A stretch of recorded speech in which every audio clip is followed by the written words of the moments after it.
Les scènes les plus dingues que j'ai pu faire jusqu'à présent, elles sont dans Balles perdues 2. Ce sont des scènes de cascade en voiture avec un faux taser géant qui envoie les voitures sur la stratosphère.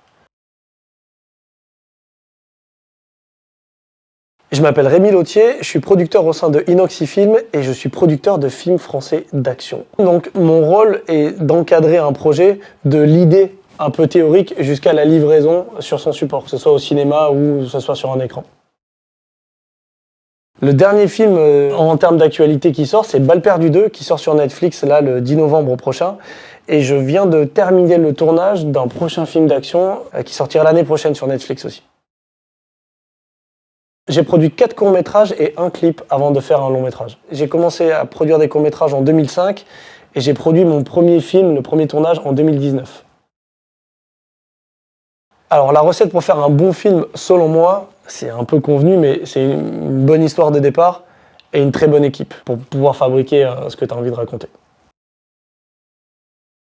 Les scènes les plus dingues que j'ai pu faire jusqu'à présent, elles sont dans Balles perdues 2. Ce sont des scènes de cascade en voiture avec un faux taser géant qui envoie les voitures sur la stratosphère. Produire un film avec Netflix, c'est très collaboratif. On travaille ensemble, on se pose des questions ensemble avant de partir sur le tournage et une fois qu'on est en montage, on cherche les bonnes idées ensemble en même temps. En tout cas, si je peux dire, s'il y a un cliché sur les films d'action, c'est souvent on raconte pas grand-chose et on en fout plein la gueule.